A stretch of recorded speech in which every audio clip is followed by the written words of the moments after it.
Bonjour tout le monde, Halloween arrivant à grands pas, j'ai décidé cette année de faire quelques tutos dans le thème, donc celui-ci sera pour vous montrer comment réaliser ce tour de cou assez sanglant. Il vous faudra pour cela un pistolet à colle et des bâtons de colle adaptés, de la peinture vitrail rouge, de la peinture acrylique rouge et marron, des pinceaux, ainsi que du papier sulfurisé, comme je vous montre maintenant, d'une règle et d'un crayon. Une fois qu'on a fait notre trait à la longueur de notre cou, sur le papier sulfurisé, on va venir le retourner et donc par transparence nous aurons toujours le trait et on va commencer à former nos petites gouttes de colle chaude. Donc pour cela il faut attendre que le pistolet ait un petit peu chauffé, sinon la colle ne sortira pas. Et pour former les gouttes, c'est vraiment très simple. On va venir mettre pas mal de pression sur la gâchette du pistolet au niveau du bas de la goutte, là où on veut avoir une belle forme.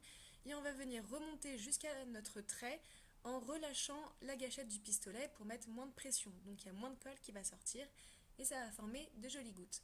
Donc on va mettre des gouttes assez aléatoires tout le long du trait, de longueur vraiment aléatoire. Je ne fais pas de motif, il n'y a pas de répétition. Donc on fait nos gouttes, on les espace un petit peu pour attendre qu'elles sèchent bien. En attendant qu'elles sèchent bien, et après, comme je suis en train de faire, on va pouvoir compléter, donc coller les gouttes ensemble en faisant de plus petites gouttes pour tout sceller. Une fois que c'est fait, on vient décoller très facilement la colle du papier sulfurisé et on vient rendre un peu plus net le tour de cou en coupant l'excédent. Ensuite, on vient mélanger de la peinture rouge avec notre peinture marron. On mélange tout ça très bien et on va pouvoir attaquer la peinture du collier.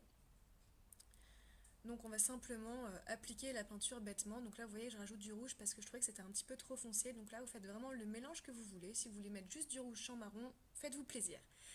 Donc j'attaque la peinture, j'applique simplement sur le collier. Et vous allez voir, je fais 2 couches, mais vous pouvez faire autant de couches que vous voulez jusqu'à avoir l'opacité que vous voulez, puisque peindre sur la colle, c'est pas compliqué, mais c'est juste que on va voir les coups de pinceau. Ça prend plus ou moins bien en fonction des endroits, c'est complètement aléatoire, je sais pas trop pourquoi ça fait ça. Donc moi j'ai fait 2 couches, là j'attaque la deuxième une fois que la première couche était sèche.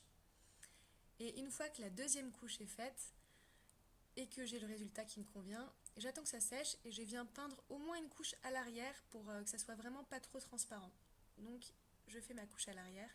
J'attends que ça soit vraiment bien sec la peinture, puisqu'après on va attaquer l'étape de la peinture vitrail. Donc ça c'est vraiment pour apporter le côté brillant et vraiment sanglant. Je trouve que c'est assez bien fait puisque ça va bien briller, on dirait vraiment du liquide.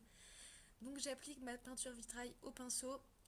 Attention par contre, dès que vous avez fini, rincez bien votre pinceau parce que c'est une peinture qui est vraiment très grasse et qui reste vraiment sur le pinceau si on ne rince pas au savon juste après.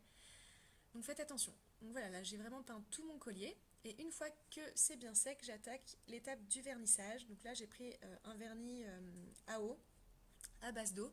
Et je viens vernir tout mon collier minutieusement puisque la peinture vitrail a tendance à coller et à accrocher la poussière même quand elle est sèche. Donc là j'ai fini de vernir mon collier.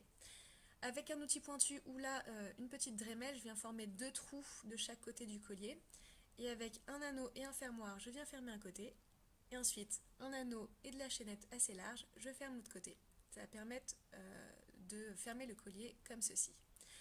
Donc voilà, le tour de cou est terminé. J'espère que ça vous plaira. Si oui, n'hésitez pas à mettre un like et je vous dis à la prochaine. Salut tout le monde!